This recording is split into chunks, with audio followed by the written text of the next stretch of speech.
తెలంగాణ ప్రజలందరికీ నమస్కారం. మాది కరీంనగర్ జిల్లా.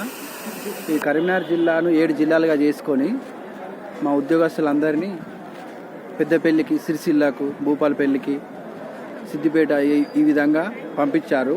సరే, మీ కరీంనగర్ నుండి వచ్చిన తర్వాత ఇక్కడ ఏం జరుగుతుందంటే, వరంగల్ వాళ్ళు భూపాలపల్లిలో అందరు కలిసి ఇక్కడ భూపాలపల్లిలో ఉన్న దగ్గర పోస్టులు తీసుకొని మాకు మహాదేవ్పూర్ మహాముత్తారం వచ్చేటట్టు ఒక ప్రక్రియ స్టార్ట్ అయింది.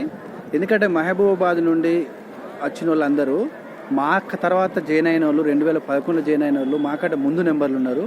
ఒక రకంగా ప్రభుత్వం మరి అధికారులు కరీంనగర్ ఉద్యోగస్తులను టార్గెట్ చేసినట్టు మాకు అనిపిస్తుంది. కనుక కరీంనగర్ ఉద్యోగస్తులు చాలా అన్యాయం జరుగుతుంది. మేము నిన్న అడిగితే దాని సమగ్రమైన విషయం కూడా ఏమి ఇవ్వలేదు. ర్యాంకు లేదు, మార్క్స్ లేదు, డిఎస్సి లేదు, ఒక ప్రజాస్వామ్యయుతంగా జరగడం లేదు. కావున ముఖ్యమంత్రి గారు ఎవరైనా మంచిదే ఫస్ట్ 317 రద్దు చేసి ఒక కమిటీని వేయండి. కమిటీ వేసిన తర్వాత మీరు చేయండి సార్. మాకైతే చాలా అన్యాయం జరుగుతుంది. మరి తీవ్ర పరిణామాలకు మాత్రం బాధ్యులు మీరే అవుతారు. ఓకే.